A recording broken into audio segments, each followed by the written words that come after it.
A pair of orphaned bear cubs has been temporarily adopted by the North Island Wildlife Recovery Center. A hunter killed their mother accidentally, and the cubs are too young to make it on their own in the wild. A-News Mid-Island Bureau Chief Jonathan Bartlett joins us now live in Nanaimo with more on the story. Jonathan. Hudson, while it's illegal to knowingly shoot a bear with cubs, conservation officers say this hunter did the right thing. Weighing only about 3 kilograms each, these tiny black bear cubs are now in the care of volunteers at the North Island Wildlife Recovery Center in Errington.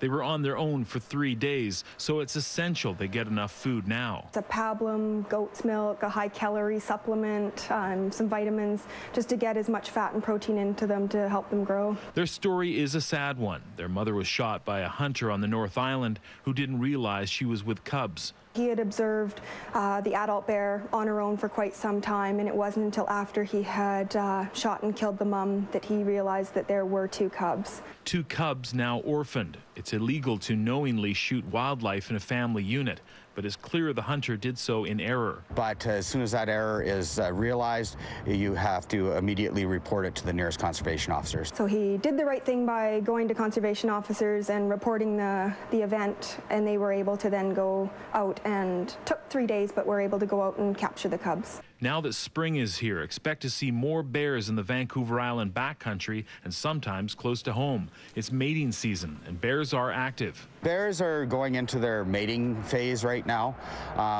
Sows without cubs, the males are looking for them.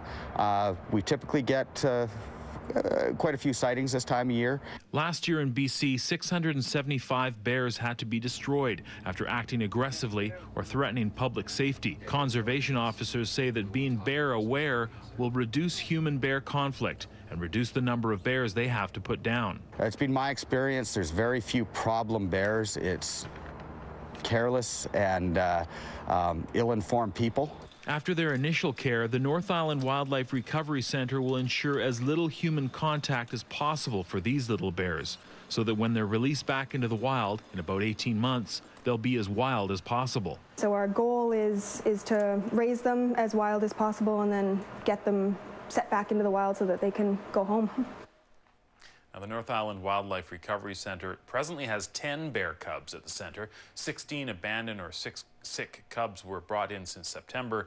They were forced to put down 6 of them. It costs the center about $14,000 a year to care for each bear cub, and they rely on volunteers and donations to operate. Hudson? All right, Jonathan Bartlett reporting. Jonathan, thanks. Thank you.